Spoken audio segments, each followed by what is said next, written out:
Olá pessoal, tudo bem? Sejam todos bem-vindos a mais um CAF Podcast. Hoje a gente está muito feliz em receber primeiramente um amigo, um atleta de alta performance, multicampeão, um empresário também, um líder, um mestre de jiu-jitsu. Prazer receber o Léo Morazetti. Obrigado, Léo, por receber esse convite, estar aqui conosco hoje. Tenho certeza que vai ser muito bom a gente conversar. Gui, obrigado primeiramente pelo convite. Sabe que a admiração é recíproca aí, né? Do teu trabalho aí há muito tempo. Nós somos parceiros também, né? Certeza. Então, tenho certeza aí que vai ser legal eu contar um pouquinho da minha história aí também. Maravilha. Pessoal, antes de iniciar nossa conversa, peço para vocês acessarem o nosso canal no YouTube, se inscrever no nosso canal para deixar ainda mais convidados por vir. Nosso objetivo é esse, é difundir esse trabalho, a gente continuar com essa troca interessante, falando de saúde, de performance, com atletas, com empresários e com o cunho da saúde sempre em alta, em evidência também. Léo, vamos começar a nossa conversa então. E, enfim, o teu nome, quando a gente da CAF planejou a agenda desse ano, já estava, obviamente, presente. E a gente sempre abre as caixinhas ali de perguntas para saber novos convidados, quem que pode vir. E o teu nome estava sempre também presente pelo que tu exerce na cidade, não só como atleta, mas como líder, como faixa preta, em todos os sentidos, assim. Então, para o pessoal que ainda não te conhece, te conhecer, falar um pouquinho do teu início. Ou seja, a gente sabe que tu é um atleta de alta performance, já ganhou muita coisa no jiu-jitsu. Inclusive, a gente vai falar logo sobre tua última competição e mais uma vez no pódio, como sempre. Mas falar um pouquinho do teu início, como é que surgiu o Léo dentro da arte marcial, como é que foi o teu início nessa caminhada, né, dentro da modalidade? Gui, eu completei esse ano 19 anos fazendo jiu-jitsu, né? E meu primeiro contato com jiu-jitsu foi em 2003, né? Tipo, nunca tinha ouvido falar de jiu-jitsu, nunca... Já tinha feito algumas aulas de capoeira, de karatê, mas não dei sequência. E eu morava no Pará e eu vim estudar no Rio Grande do Sul. E aí, numa dessas férias que eu fui no Maranhão visitar um primo meu, cheguei lá, tinha um tatame no pátio da casa dele e no final da tarde chegando um monte de gente para treinar com kimono, né? E aí, como eu tava passando férias, não tinha nada para fazer, eu falei, o que é isso? É jiu-jitsu. E não sabia o que era. E aí, meu primo me convidou, vamos fazer. Cara, cheguei lá na aula, fui finalizado, né? Me deram vários golpes e não sabia nem o que estava acontecendo. Então, foi o meu primeiro contato em 2003, né? Foi na época que estava bem em evidência os eventos de MMA no Japão, o Pride. Né? Onde falavam de Vanderlei, a família Gracie, né? Então, a gente começava a assistir os eventos gravados em fita cassete, né? Né? E aí, quando eu voltei para Santa Maria, eu procurei o jiu-jitsu. Foi a amor à primeira vista, assim, em questão da arte marcial. Só que ninguém sabia que tinha... eu não sei onde tem judô, sei onde tem karatê. E nada de encontrar o jiu-jitsu em Santa Maria, né? E um dia eu tava jantando, um cara passou na calçada com um kimono pendurado. E aí eu saí do lugar e eu abordei o cara. Eu falei assim, cara, esse é judô? Ele, não, é jiu-jitsu. Cara, parecia que eu tava vendo, sei lá, um ídolo na minha frente. E aí o cara, onde é que é, tal? Aí me indicou, no outro dia eu tava lá, né? E aí foi meu primeiro contato de verdade numa academia e nunca mais parei. E onde é que era, Léo, Cara, era ali atrás da Renault. Tá. Uma rua sem saída. Tinha uma academia na época, em 2004, que era bem famosa, né? Agora eu esqueci o nome da academia de musculação. E a gente treinava numa garagem lá no fundo, né? Era atrás, na Presidente Vargas, ali, né, na rua. E aí tinha a Renault, e era atrás da Renault uma rua sem saída. E o engraçado é que quando eu cheguei lá, eu conheci o professor, que se tornou meu professor, né, o Márcio Pinheiro. O Márcio estava se formando em educação física e ele era estagiário na academia de musculação que eu treinava. Então, várias vezes eu pedi ajuda, me ajuda aqui e tal. E ele nunca comentou que era professor de jiu-jitsu. Sim. Né? Tipo, e aí eu cheguei, Márcio, é tu que dá aula? Ele, sou eu. Pô, mas não me falou, tu nunca perguntou e tal. Então foi o meu primeiro contato e desde então eu nunca parei, né? Não parou. Completei 19 anos treinando agora. Sim. E eu lembro muito bem dessa época do Pride, do evento do Vanderlei, né? E o Japão acho que até hoje é ficcionado. São apaixonados, né? Tanto pelo Vanderlei quanto Sim. pelo Minotauro. era chamado de Vale Tudo. Vale tudo. Vale tudo. Luta sem luva, sem regra, pouquíssimas regras. E nesse período, eu lembro que o jiu-jitsu ainda era pouco difundido e tinha muita relação. Eu lembro que tinha uma galera, era mais falado no Rio de Janeiro, a galera que rapava cabelo, ia pra balada e... Foi na década de 90, né? Ficou muito, muito definido os pit boys, Exato, né? isso. Então foi inclusive, ainda tem um pouco de preconceito em relação ao jiu-jitsu, por pessoas não terem tanta informação e lembrar daquela época, né? O que acontecia? Era bem característico o biotipo dos lutadores, né? Era os caras fortes, careca, com as orelhas estouradas, né? Como a gente diz, e que iam pra boate realmente peitar, querer brigar e mostrar que o jiu-jitsu era eficiente, né? Então, realmente teve essa fase, né? Foi difundido de desafios, né? Eles gostavam muito de desafios o pessoal do jiu-jitsu desafiar outras artes marciais, né? Até de invadir academias, né? E eu sou do jiu-jitsu, então eu vim aqui mostrar que tua arte marcial não é eficiente, né? Então teve essa história nos anos 90, né? Início. Mas mudou muito. Hoje em dia a gente oferece jiu-jitsu para qualquer tipo de pessoa, né? Sim, e nesse período, basicamente também a questão da família Gracie se difundiu. E aí, nesses eventos, inclusive, tinha a questão dos Gracies, enfim, pegar a cara de 1,90 m com quase 200 quilos e os caras finalizavam, assim. Ali que eu comecei a entender e ver como é que o jiu-jitsu trabalhava. Tu falasse em 2003. 2003 até a tua primeira, vamos dizer assim, até a tua primeira competição, que tu começou realmente a competir e a se tornar um atleta, assim, quanto tempo levou, assim, Léo? Porque, na verdade, eu nunca pensei em ser atleta, mas a competição, desde o início, estava comigo. Eu, com 2 meses de treino, na faixa branca, eu entrei no jiu-jitsu, 2 meses depois teve uma competição. E foi a minha primeira competição. E, cara, fui lá e perdi, né? Eu não sabia muita coisa. Mas aquele resultado, como até hoje, ele não me desanima. Entendeu? Tipo assim, eu voltei e falei assim, cara, eu quero treinar mais porque eu adorei aquela sensação, eu quero ganhar. Então, essa essência de competir é desde o início. Eu nunca tive problemas tipo, eu vou competir, mas se eu perder, se eu não for bem, entendeu? Então, isso nunca tive problema em relação a isso. Sim. Então, por isso que eu acho que eu me tornei, sou competidor até hoje. É bem normal ser um faixa preta, principalmente professor, né, que dá bastante aulas, o cara pegar a faixa preta e parar de competir. Sim. Viver num mundinho de dar aula, né? É bem natural isso acontecer. Só que não deu, não casou comigo, com o que me motiva, né? Sim. Eu acho que a competição me faz me tornar um melhor professor. Porque me obriga a estar dentro da atualidade. Saber quais são as técnicas novas, né? Então, isso me faz passar para os meus alunos também. Né? Então, quando tu não compete muito, tu fica longe das regras, porque as competições existem regras.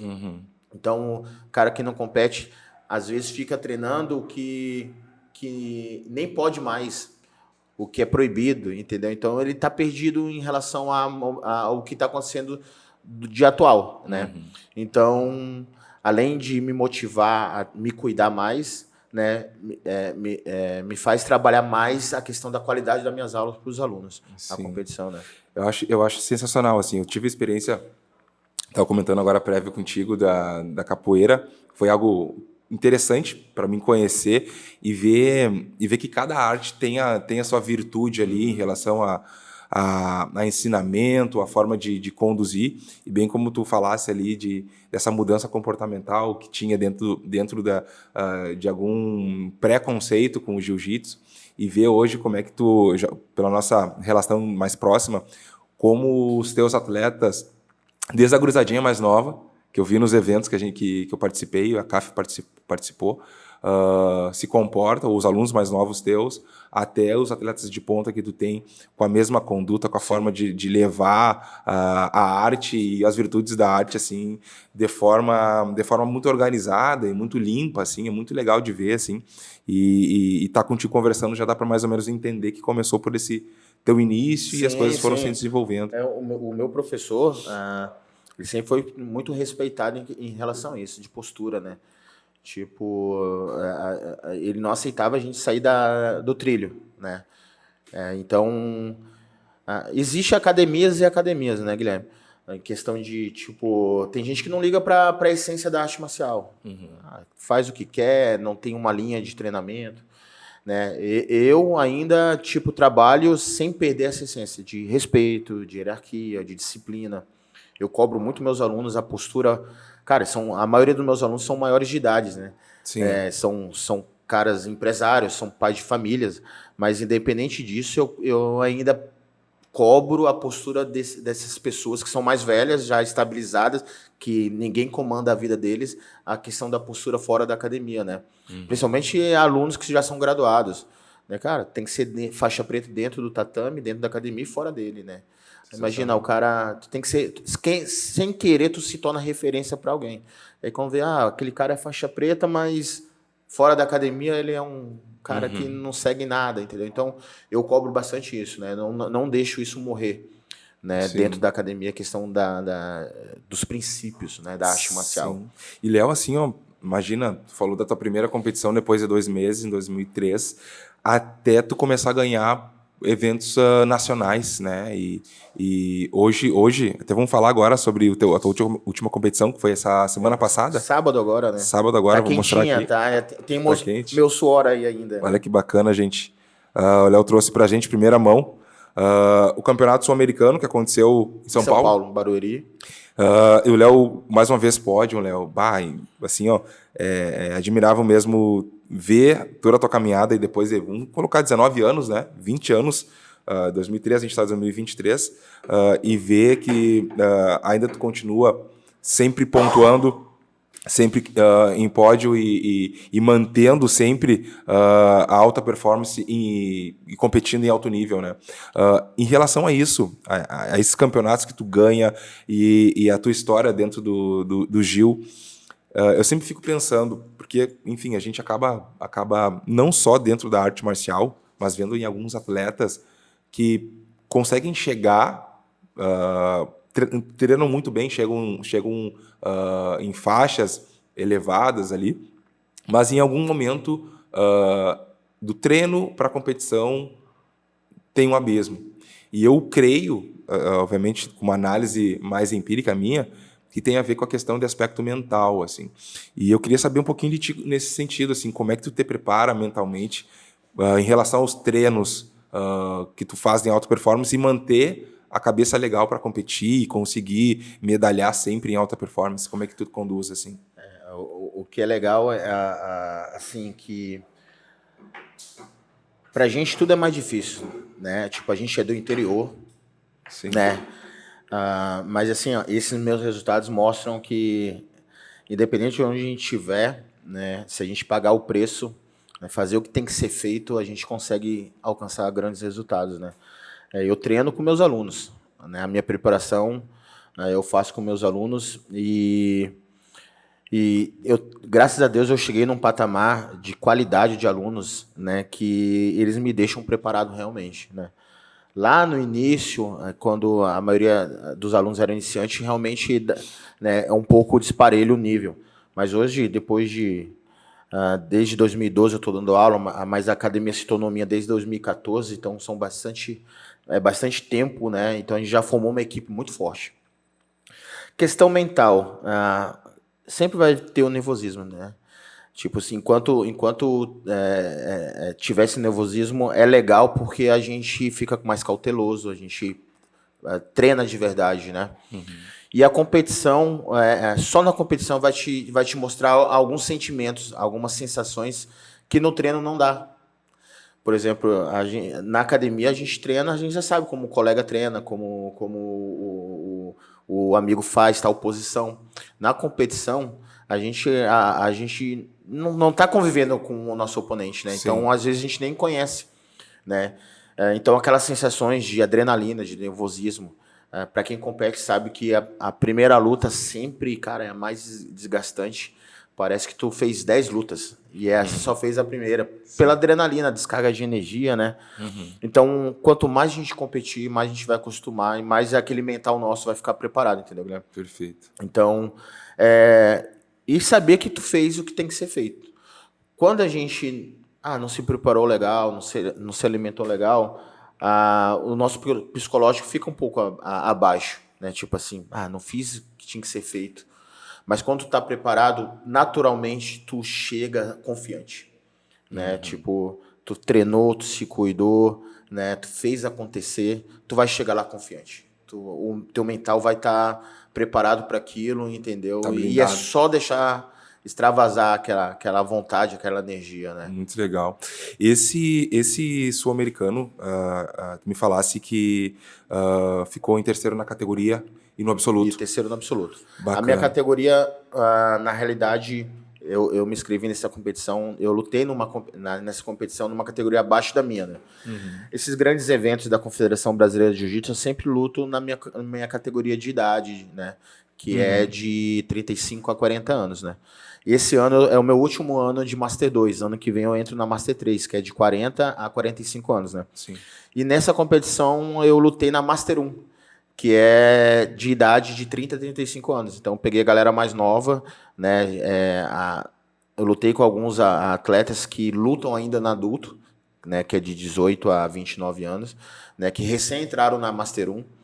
Mas me senti muito bem, me senti fisicamente preparado.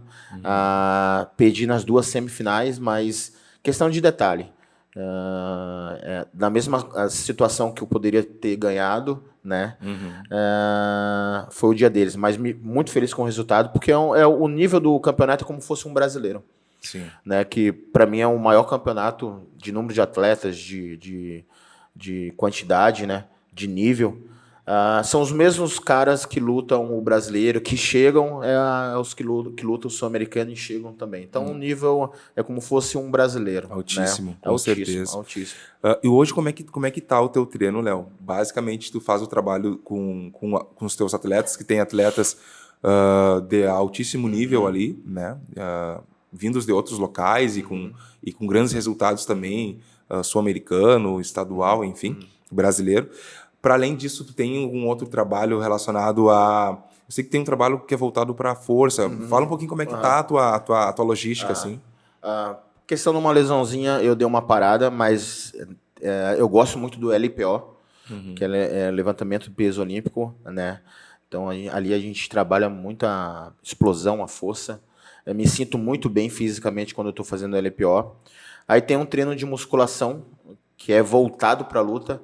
Não é aquele treino tradicional de hipertrofia, né? Tipo, é um treino na academia de musculação mais voltado para o jiu-jitsu, né?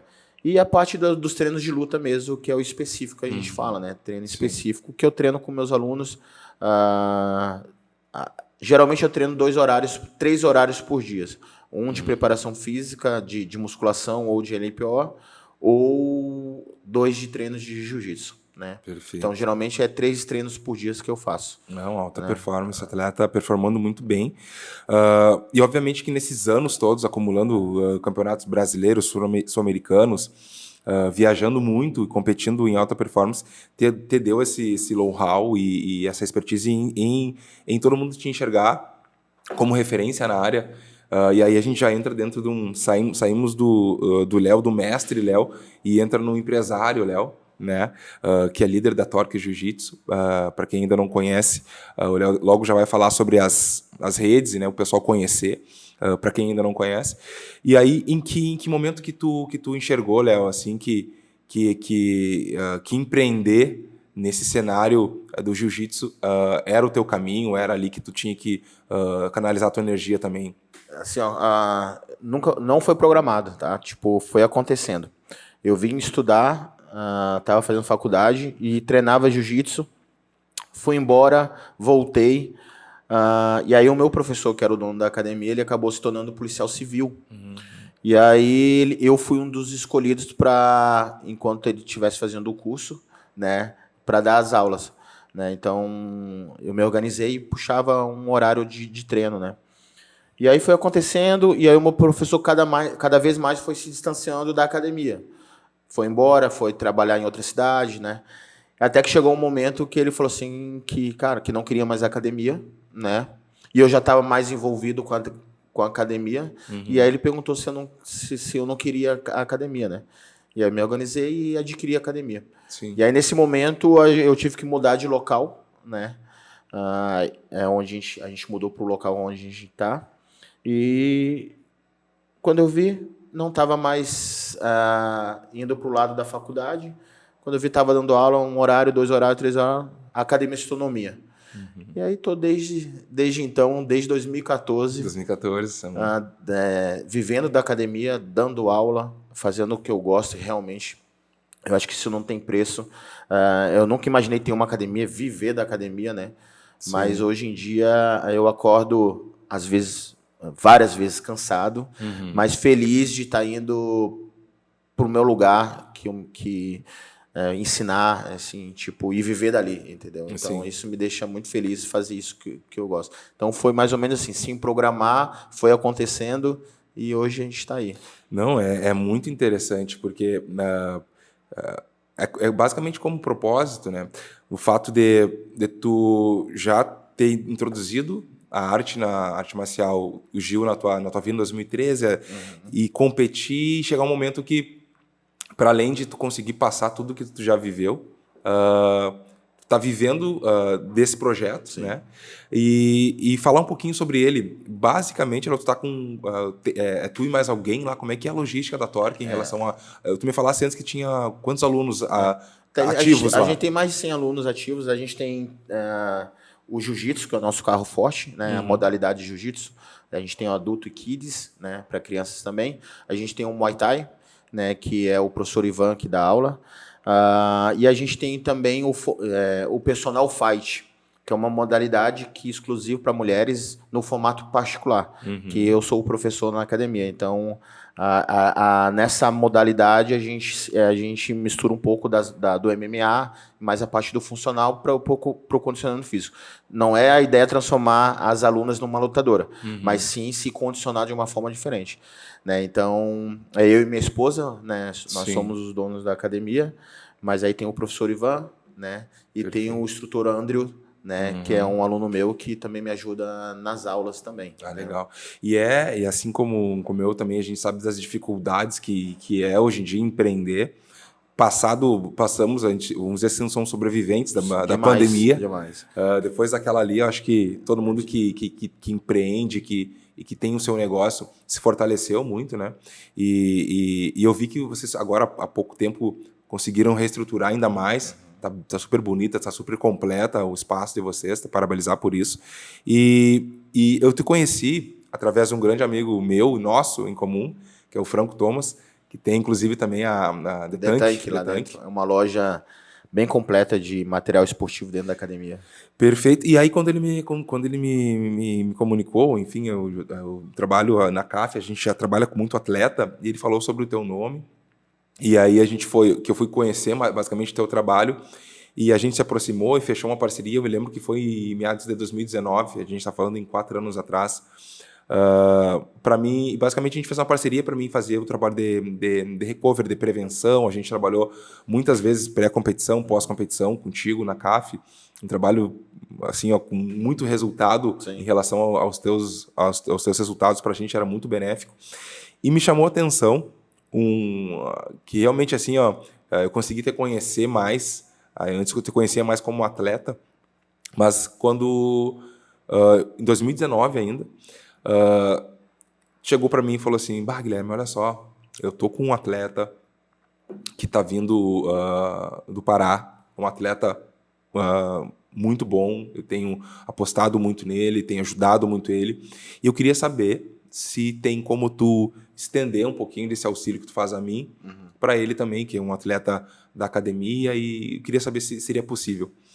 Ali eu falei: "Nossa, o Léo é completamente diferente mesmo, como as pessoas já vinham me falando, né, em relação a essa busca de auxiliar pessoas que de repente não tinham a tua condição, o teu nível de performance, de resultado, mas que tu buscava uma rede de apoio para aquelas pessoas que tu também estava auxiliando, que na época era o Eduardo Jacaré, que é um querido amigo. Nosso amigo. Encontrei com ele agora em São Paulo, tá em São Paulo, lutou lá também no evento, ficou em terceiro. Então, cara, eu tento, tipo, eu sempre olho na minha volta, tipo, eu já deixei, algumas situações, eu já deixei de ter coisas para mim para ceder para pessoas que eu acho que precisava mais. Como é que foi, Léo? Te interrompendo rapidinho, como é que foi a chegada do... a galera do mundo do Gil aqui em Santa Maria conhece o Jacaré, né? Então, conta um pouquinho, assim, dessa brevemente história. O Jacaré foi história. engraçado, eu falo... hoje a gente tem uma relação de pai e filho mesmo, assim, é o sentimento que eu tenho, né? E eu acho que dele também. Eu morei muito tempo no Pará, né? Eu sou de Santa Maria, sou gaúcho, mas eu fui embora pequeno daqui e morei muito tempo no Pará. E a minha esposa é paraense, da mesma cidade que o Jacaré, né, o Eduardo, também morava. E numa dessas idas de passar férias lá, eu sempre levo kimono, gosto de treinar, e ele me chamou a atenção. Só que o engraçado, assim, que ele era faixa branca, que, para quem não sabe, é a primeira faixa do jiu-jitsu. Então, tinha vários outros alunos mais graduados que já estavam bem melhores no jiu-jitsu do que ele. Mas, como eu falo, é questão de Deus. Eu acho que apontou para ele e eu me apaixonei pelo moleque, né? Vamos se dizer assim, né? E conversei com o professor dele, ele falou que, uma breve conversa, falou que queria ser lutador, e eu sabia que lá ele não ia conseguir, né? Tipo, cidade pequena, é bem difícil, é muito longe dos grandes centros. E aí conversei com o professor dele falou super bem dele. Conversei com ele, perguntei se ele queria fazer um teste aqui, né? Vim morar aqui para tentar. Ele falou que queria. Conversei com os pais dele, liberaram. E aí ele veio. E aí ele ficou comigo da faixa branca até a faixa marrom. Acho que 6 anos por aí, 5, 6 anos morando aqui em Santa Maria. E chegou um momento dele ter voos maiores, né? Eu fiquei triste com a situação, perder ele no dia a dia, mas conscientemente eu sei que lá em São Paulo as oportunidades são maiores para ele, né? Então, se ele fizer acontecer como tem que ser feito, eu acho que rapidinho ele já está conquistando os objetivos dele dentro da arte suave. Sim, não, bacana demais esse... Mas falei para ele também, né? Tipo, se ele vê aí que as portas estão sempre abertas esperando ele. Maravilha, não, é legal demais ver esse teu, que nem tu falasse assim, essa questão paterna com os teus atletas. Hoje a gente já passaram alguns atletas também que a CAF acabou também estendendo essa parceria. Hoje o Andrew, né, que é um atleta também de alta performance. É o meu braço direito hoje na academia. E tá com resultados muito bons, né? A Maria Alice também, que baita atleta. Desempenha também em alta performance. Então, e a gente vê que esse teu cuidado, esse teu carinho é estendido de uma forma super natural e o reconhecimento deles quando a gente conversa é muito legal. Então, te parabenizar por isso, assim, é legal demais eu poder falar isso, porque são poucas pessoas que fazem isso, que estendem a mão, principalmente para pessoas que não estão em evidência, né? Quando tá todo mundo lá em cima, todo mundo quer ajudar. Né? Eu vejo que, tipo, acho que não sei se é correria do dia a dia, acho que as pessoas não se preocupam muito com o problema dos outros, não olham um pouquinho do lado, né? Então, eu acho que essa vontade de ajudar e dar oportunidade é minha, vem de mim, entendeu? Hoje eu sou um pouco mais cauteloso, sabe? Tipo, em questão de ajudar. Tipo, antes eu queria, não, preciso disso, não, vamos correr atrás. Hoje em dia eu acho que o mais legal é o merecimento. Entendeu? Então a gente vai aprendendo com as experiências, né? E eu acho que quando tem troca, tem que ter troca. Não adianta ser só uma mão dupla, uma mão só, né? Tem que ser mão dupla. Vai e volta, uns ajudando o outro. Se tem troca, eu acho que vale a pena o esforço de querer ajudar todo, né? Massa. Pergunta assim, ó, a gente abriu uma caixinha de perguntas hoje, né, nosso dia de gravação, no Stories da CAF, para saber ali se alguém tinha uma pergunta para fazer para ti. chegou uma interessante, eu classifiquei ali a gente classificou entre as principais, que era uma pergunta assim, o que é ser um faixa preta de jiu-jitsu, né? E eu vou aumentar, estender, pegando essa pergunta, para quem tá iniciando no Gil, tá numa faixa branca ali, pensa em competir, pensa em se desenvolver, até a faixa preta, o que é para ti, Léo? Quais são as dicas que tu direciona para quem está iniciando e quem almeja chegar numa faixa preta? Quais são os caminhos que tu poderia passar? Assim, ó, se tornar um faixa preta de jiu-jitsu é demorado, né? Não é uma coisa tão rápida. Então vai ter grandes desafios ali para se tornar um faixa preta. Mas assim, tem um ditado que eu acho bem legal, que o faixa preta é aquele ou faixa branca que não desistiu, né? Então o aluno chega na academia que não sabe nada. Fala assim, cara, eu não sei nada. Mas ele, se não desistir, vai se tornar um faixa preta, né? Então vai ter caminho dolorosos fisicamente, vai acontecer coisas na nossa vida que talvez a gente ache que o jiu-jitsu não vai ser tão importante como outras situações. No meu caminho, nesses 9 anos, eu sempre coloquei o jiu-jitsu dentro da minha rotina. Teve um período que eu fazia 12 cadeiras na minha faculdade, eu estudava de manhã, de tarde, de noite, porque eu fiquei 2 anos parado, eu queria recuperar aquele tempo perdido. Então, eu fazia algumas cadeiras em outros cursos, em outros horários, fora do meu curso, para correr atrás. E eu nunca tirei o jiu-jitsu na minha rotina. Então, eu adaptava as cadeiras nas grades de horário, eu via lá, eu consigo treinar, tem aula 8h30 da noite, mas eu consigo treinar 7. Então, isso sem saber que eu ia ter uma academia, né? Era simplesmente pelo fato de treinar e saber o quanto o jiu-jitsu me fazia bem, né? Que os benefícios do jiu-jitsu é gigantesco, né? Hoje a gente tem na academia todos os tipos de alunos, né? E a gente sabe disso, né? E eu sempre falo hoje para meus alunos que se tornaram faixa preta, né? A faixa preta não vai dar superpoderes, sabe? Tipo, cara, cheguei à faixa preta, não vai te dar superpoderes. Agora, o que tu vai fazer com ela, sim, entendeu? Então, eu acho que tem que ser exemplo em todos os sentidos de faixa preta. O que é o faixa preta? É o cara disciplinado, é o cara respeitador, um cara que tem índole, né? Então, é um cara que sabe que chegou na faixa preta, mas que ali é o começo, não é o final, faixa preta. Comparando um pouco com as competições, os meus maiores títulos foi na faixa preta. Não foi na faixa branca, na azul, nem na roxa, nem na marrom.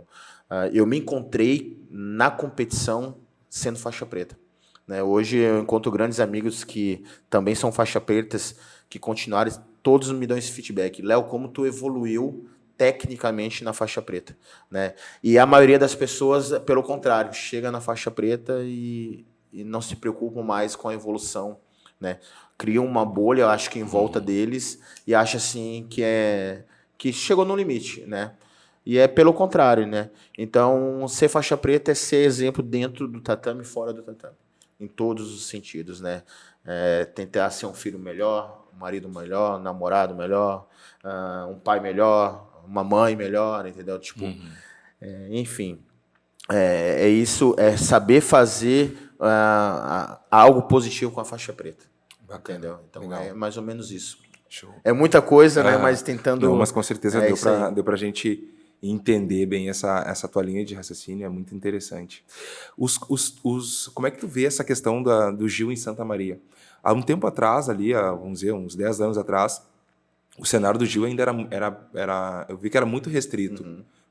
Poucas pessoas praticavam, tinha, inclusive, muito pouco ou quase nada de competição aqui dentro, na cidade. Ficou muito tempo sem competir. E agora eu vejo que tu tem um evento que é o Elite Pro Open.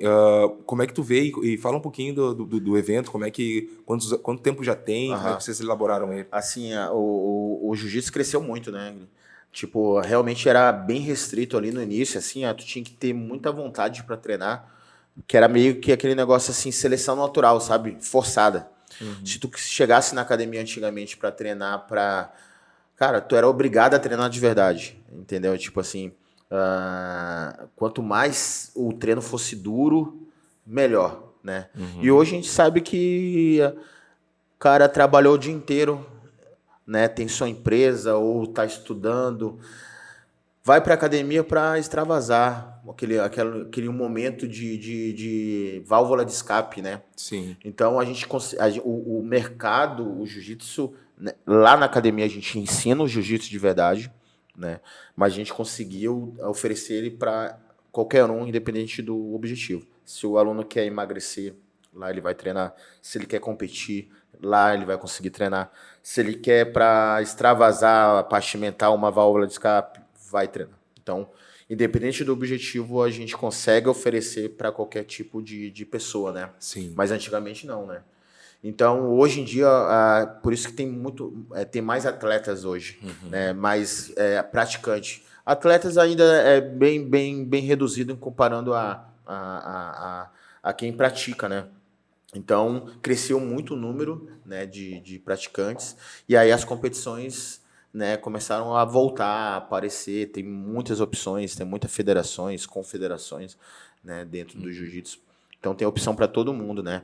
E um desses campeonatos aí é o Elite Pro Open, que é eu, o Franco e o Sensei Pavani. Partiu da ideia principal do Sensei Pavani, que ele já tinha toda uma estrutura por ser do judô, né? Ele era presidente da Liga de Judô do Brasil, e ele já tinha toda a estrutura, mas ele não tinha um contato no meio do jiu-jitsu, ele tinha o contato do judô. E aí ele conversou, por ser meu aluno, ele se tornou meu aluno, né, de jiu-jitsu, e a gente conversou e amadureceu a ideia de criar um evento com toda a estrutura e experiência de competição que ele já tinha, né, do judô, no meio do jiu-jitsu, que é um pouco diferente, né? O jiu-jitsu é um pouco mais estilo de vida, assim, o judô é mais tradicional, né? Muito certinho, né? E aí a gente criou o Elite, que aconteceu em Santa Maria, e a gente está na 6ª etapa já. Sexta etapa. Sexta edição. Esse ano a gente não vai fazer, porque foi um ano um pouco complicado em questão, né? Infelizmente a gente precisa de apoios de empresas, né? Para realizar, que sozinho é difícil. É um evento. A gente já chegou num patamar de evento que o custo mínimo para fazer é muito caro, né? Então a gente deu uma segurada esse ano, mas se Deus quiser, ano que vem a gente vai voltar com força total, né? O ano passado a CAF participou, foi um evento no Farrezão lá sensacional. O que me chamou a atenção, Léo, foi obviamente o nível dos atletas ali, alta performance, a organização do evento. Só que eu vi, acho que foi de manhã, evento de competição com crianças. Que a gente tinha ali, cara, tinha quantas crianças tinhas ali? Muitas crianças. Era muita criança e me chamou muita atenção. Porque, teoricamente, assim, acho que a gente não percebe que também crianças naquela idade, que é 6 anos, 7 anos, 8 anos, competiam e de uma forma super organizada, super cordial um com o outro ali, me chamou muita atenção. A gente fez vídeo, gravou, assim, chamou muita atenção. E é também um dos objetivos, esse trabalho buscando esse nicho de crianças, ou vocês abrangem na academia a gente deixa acontecer. O maior incentivo é meu. Mas o meu maior incentivo não é falar para competir. Eu acho que é fazer na prática, que é eu ir lá competir. Né? Então, a gente não obriga os alunos a competirem, né? Tipo, mas eu acho que a competição, tu pode ser um cara que treinou 10 anos e nunca competiu, mas eu sempre vou incentivar, porque as sensações na competição é só lá que a gente vai sentir, não é no treino. Né? Então, eu sempre falo, tenta se organizar para competir uma vez, 2 vezes no ano, uma vez no ano, enfim, né? Então, lá na academia, a gente não obriga o aluno a competir, mas por já ter uma equipe legal de competição, naturalmente, um e outro já começa a ter vontade de experimentar, né? E isso vem das crianças também, né? Tipo, ali na academia a gente tem uma metodologia, a gente é credenciado pela metodologia Winner, que é uma metodologia criada para aula para criança. Então é um pouco diferente das aulas do adulto, né? Então, dependente da faixa etária ali, a gente trabalha com desenvolvimento de coordenação motora, né? Tipo, a gente tem muitas brincadeiras que para eles são brincadeiras, mas a gente já está já acostumando eles a algumas situações que, quando ficar um pouquinho maior, que vai começar a treinar em si o jiu-jitsu já vão estar acostumados, né? Então, realmente ali na academia, nosso público de criança, kids, né? A gente não incentiva tanto a competição, né? Então, a gente quer desenvolver a disciplina do aluno. O pai chega lá, a mãe, com o aluno querendo, tipo, tá indo mal na escola, não tá obedecendo em casa. Então, a maioria dos pais que procuram em relação a isso, né? E, naturalmente, a gente consegue enxergar um aluno que se destaca, né? Que aí a gente vê que quer competir, né? Mas o foco da nossa turma Kids não é a competição, mas tem os alunos que competem, né? Perfeito. Puxando para essa galera, então, que compete, e ainda para quem não sabe, a gente tem os alunos da Torque, tem uma parceria com a CAF, então passou muitos atletas teus pela CAF, atendidos pela equipe, alguns por mim, principalmente os atletas que competem em alta performance. E a gente fez, assim, se eu pegar um apanhado, a gente até revisei dentro do nosso sistema uma epidemiologia das lesões, e falar um pouquinho sobre isso. Via de regra, são lesões mais articulares, né? Não tão de cunho muscular, lesões articulares pontuais. O joelho, acho que dos que a gente tem atendido foi o percentual maior de atendimentos. O que tu, como gestor e atleta, vivencia e vê dentro do Gil como algo relacionado a lesões? Tu acha que é multi-articular ou coincidentemente? É um esporte de contato, né, Gui? Então é difícil a gente... Claro, hoje em dia, né, a gente tem todo um cuidado na academia com o aluno, né? A gente sabe que a maioria dos alunos, a maioria mesmo, estão ali para o lazer, né? Vamos supor, dizer assim. Né? Mas a gente tem todo um cuidado de preservar, né, para o aluno ter um mínimo risco de ter alguma lesão. Mas é um esporte de contato. Então, isso pode acontecer sim, né? Mas a maioria das vezes eu acho que vem de um processo antigo, sabe?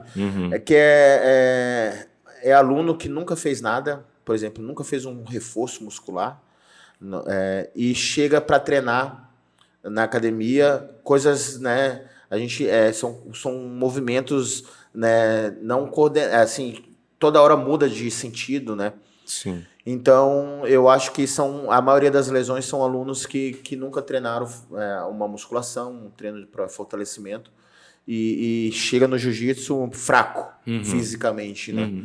Então, aí acontece, né? Mas o que é legal, galera, que eu posso dizer que a gente tem a melhor equipe para cuidar da gente. Obrigado. Então, quando acontece alguma coisa, a gente sempre indica a CAF lá para fazer a parceria, né, que são nossos parceiros, para ser atendido por eles. E rapidinho os alunos, em uma semana, já estão de volta. A maioria. Coisa boa, Léo. Coisa boa. E realmente a gente recebe com o maior prazer ali o pessoal e sempre tem resultados legais, assim. E obviamente, como tu falasse, né? Quem compete, está em alta performance, a lesão ela tá aliada a isso, mas são coisas mais pontuais e nada grave. Sim. Ao ponto de... O engraçado é que existe grandes situações que assim, o aluno fala assim, Léo, eu vou ter que segurar essa semana, me machuquei. Aí tu fala, mas aonde? Não, foi jogando bola. Fui jogar um futebol, não sei o quê. Então, às vezes, as lesões acontecem em qualquer lugar, né, cara? Sim. Tipo, foi brincar, foi chutar uma bola, machucou. Tem as lesões que acontecem no treino, mas também muitas lesões que não acontecem no treino, né? Sim. Léo, pegando esse gancho do atleta, falando especificamente, o jiu-jitsu, como é que tu classifica para um profissional do Gil que almeja chegar em grandes performances e viver do jiu-jitsu, né? Eu vejo que tem muita gente que ou vai para fora do país pela questão financeira específica, né? Ou vai para grandes centros. Inclusive, a gente estava falando do Jacaré. Uns 2-3 anos atrás, ele foi lá para São Paulo, treinou lá com o Leandro Ló, aquela galera que foi campeão mundial. Como é que tu vê assim, essa projeção Tu acredita que realmente seja necessário sair do país ou ir para grandes centros? Como é que tu vê essa questão para um atleta profissional? Eu acho assim, ó, a primeira coisa é tu fazer uma autoavaliação. Geralmente o ser humano tem o costume de achar sempre o gramado do vizinho mais bonito, né, que o nosso. Mas assim, ó, fazer uma autoavaliação. Cara, estou fazendo tudo que tem que ser feito. Aqui está no meu alcance aqui. Eu como bem, eu treino como tem que treinar um competidor, eu descanso, eu tenho uma rotina voltada para o meu sonho. Porque a gente tem aquela mania de sonhar, mas não pagar o preço para conquistar. Por isso que são poucos que chegam, sabe? Cara, tu vê assim, ó, vários talentos passando no jiu-jitsu, né? Vários, assim, tu fala assim, cara, esse cara é muito bom, vai ser campeão.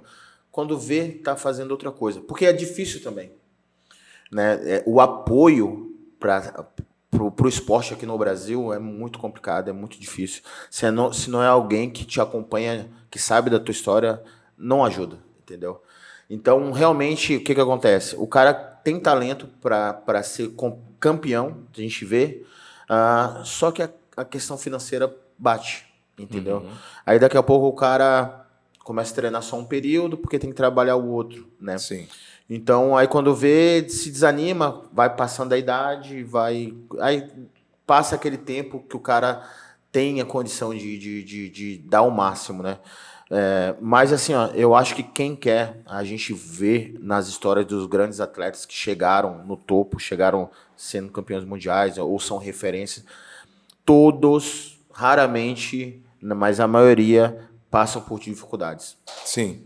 financeira, de chegar e falar que treinava comendo uma banana o dia todo, que pegava ônibus, andava 4 horas para treinar, passava o dia na academia, 4 horas para voltar, de ter largado tudo, dormia no tatame, enfim, de ir para a competição só com dinheiro de ida e não ter o de volta e fazer acontecer para voltar. Então a maioria tem essa história, né?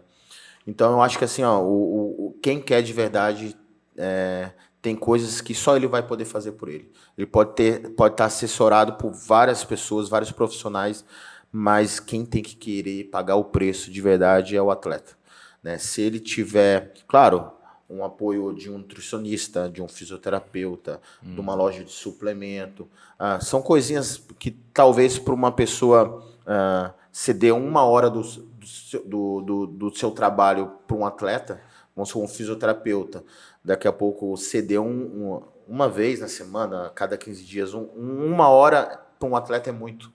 Sim. Ele precisa daquilo, né? Porque o atleta sempre treina em alto nível, então ele sempre vai precisar de um acompanhamento, principalmente de recuperação, né?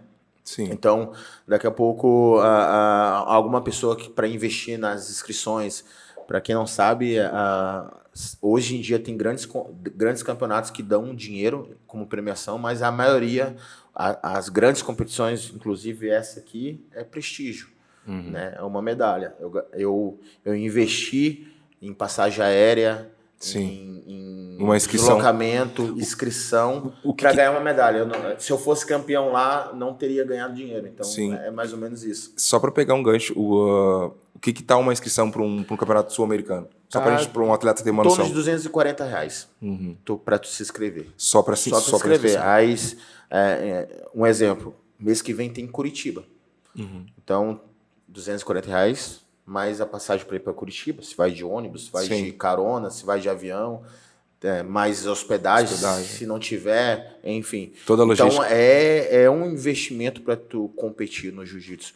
Porque isso eu estou falando das grandes competições, né? Sim. Entendeu? Então, tem o Campeonato Gaúcho, que se chama Copa Prime, que é a melhor, né? Tipo, em questão de nível, de qualidade. É R$ 400, R$ 500 para tu ir no Gaúcho. E tem todo mês uma etapa. Então é difícil um atleta que não tem nenhuma condição financeira, né? E só treina para aquilo e não ter apoio. Como é que ele vai mostrar o talento dele todo mês e todo mês ele tem que gastar no mínimo R$ 500 para ir lá? Sim. Então é difícil, né? Sim. Não, muito interessante dar o teu relato enfim, para atletas que estão nos acompanhando, né, e vão acompanhar. Mas cortando um pouquinho, se tu tem esse sonho, tipo, cara, acredita. Como tudo na vida, tu quer ser um grande empresário, meu, estuda para ser um grande empresário, acredita no teu sonho. Quer ser um atleta, faz acontecer, acredita no teu sonho. Quer passar num concurso, tem que estudar, tem que acreditar no sonho, né? Não só acreditar, mas eu acho que fazer acontecer. Então, não é para desanimar, não. É pelo contrário, é motivar aquelas pessoas que querem de verdade fazer acontecer. Maravilha. Show. Léo, vou te perguntar, fazer uma pergunta e esperando 2 respostas. Quais são os teus objetivos agora, eu digo futuros, dentro do âmbito de atleta, né? Quais são as suas projeções futuras em relação a continuar competindo, né? Em grandes eventos? Como é que tu visualiza isso futuramente? E para a Torque, quais são as projeções que vocês têm, que tu tem em relação à projeção da marca? Como é que tu queria essa resposta tanto do atleta quanto do empresário? Em relação à Torque, a gente já está conseguindo expandir. De verdade, eu poderia ter outras filiais, né? Só que assim, eu acho que tem que bater o pensamento de quem vai comandar elas com o meu, em relação à arte marcial principalmente, né? Então, eu já recebi várias propostas de cidades pequenas. Eu queria montar uma Torque aí, como é que faz? Só que eu sei que os pensamentos não estão alinhados, então para mim vai ser um problema, né? Mas a gente tem um grande trabalho em Uruguaiana, né? Com a Torque Uruguaiana, com o João, com o Lucas e o Claudinho, que são os professores, e o João é um dos professores também, então são os 3 juntos lá. A gente tem a Torque em Faxinal, né? Que é um projeto social, né?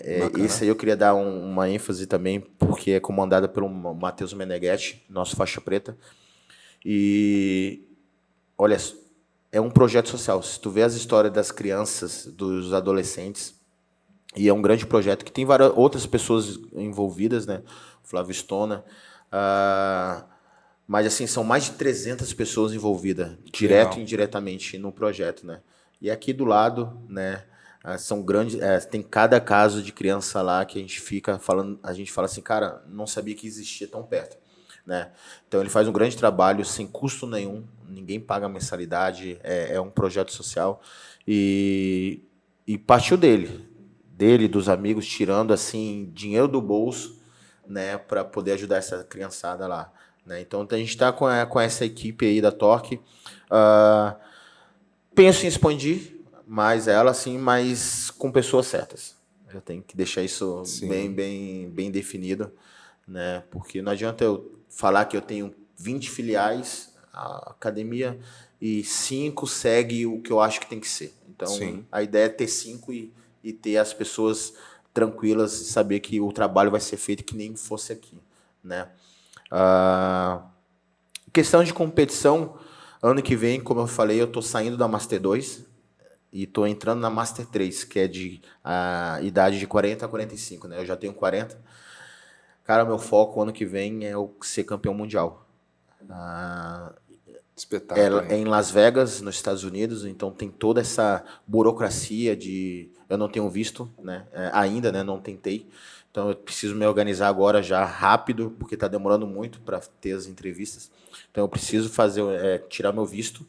E cara, nem que eu não lute nenhum campeonato para juntar a grana, mas o meu foco é ir para Las Vegas disputar a primeira vez um Mundial de Jiu-Jitsu, que o Mundial de Master é em Las Vegas, né? O Mundial de Adulto é na Califórnia, né? Nos Estados Unidos também. Então, eu sei que eu tenho condição de chegar lá, de ser campeão. Eu não vou para passear, para experiência. Eu vou para ter essa experiência, mas eu tenho certeza que eu posso chegar lá e posso ser campeão. Porque eu conheço os atletas, né, que são campeões, que chegam e alguns eu já ganhei, alguns eu já perdi, já voltei a ganhar de novo. Então, eu estou no bolo dessa galera que pode ser campeão mundial, entendeu? Então é o ano que promete, é o ano que eu vou me dedicar assim, em todos os sentidos, que eu quero chegar lá e fazer chegar bem, para falar assim, cara, eu fiz o que tinha que ser feito, agora seja o que Deus quiser, né? Então é o meu objetivo maior, ir para os Estados Unidos e ser campeão mundial de jiu-jitsu. E, consequentemente, também ter o título do campeão brasileiro também, né? Que legal, Léo. Então eu vou entrar na categoria com todo o gás. Sim, né? não, e notícia em primeira mão aí pra gente. E te falando, obviamente, a gente quer estar junto contigo nesse projeto aí, conta conosco, que depender da gente, a gente vai estar te auxiliando da melhor maneira possível para te conseguir chegar, e vai chegar. Não, com certeza. Eu estou muito motivado e cada vez mais eu tenho certeza que eu acho que eu posso conseguir. Perfeito. Maravilha. Léo, para a gente encerrar nossa conversa, eu queria te agradecer, primeiramente, a disponibilidade. Foi bacana demais te ouvir, saber ainda mais a tua história e os teus projetos futuros, saber que a gente está junto nessa caminhada. Onde é que as pessoas podem te encontrar? Fala um pouquinho do endereço da Torque.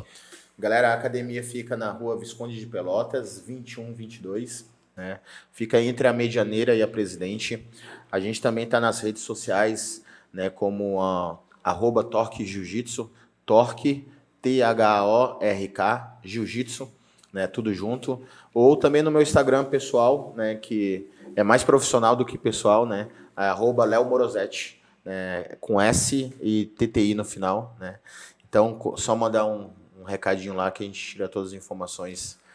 E vamos treinar jiu-jitsu, vamos treinar o Muay Thai, leve um filho lá para treinar jiu-jitsu na Turma Kids. Né? As meninas que querem se condicionar de uma forma diferente aí também, vamos treinar o personal fight lá. Maravilha, Léo. Tem uma lembrança para te passar aqui. Que legal. Show. Olha aí, ó. Mais uma. Mais uma, com certeza. Tem uma branca que... Sim, que bacana. Muito massa. Massa. Aqui, galera. Opa. Show. Prazer, Gui. Cara, obrigado pelo convite. Cara, que nem eu te falei, eu te admiro muito o teu trabalho. Não é só eu que gosto de ajudar as pessoas, tá? Então, tu também tem isso em ti. Né? E tu sempre abraçou as ideias que eu tive, sempre as minhas indicações, tu sempre deu um jeito de abraçar também, de fazer acontecer. Então, obrigado mesmo. Pode ter certeza que os meus resultados, os resultados de quem tu ajuda são teus também. Obrigado, Léo. De toda a equipe, né? Obrigado. Não é só tu, como tu falou, tem uma equipe fortíssima. Meus alunos são muito bem assessorados, né, pela CAF. Então, obrigado aí de coração mesmo. Tá? Obrigadão, Léo. Maravilha, tá? Mais uma vez, muito obrigado. Tamo junto. Pessoal, então, mais uma vez reforçando, se inscreva no nosso canal, continuem nos acompanhando, curtam as nossas publicações. Logo, logo a gente está aí novamente. Um abraço. Obrigado.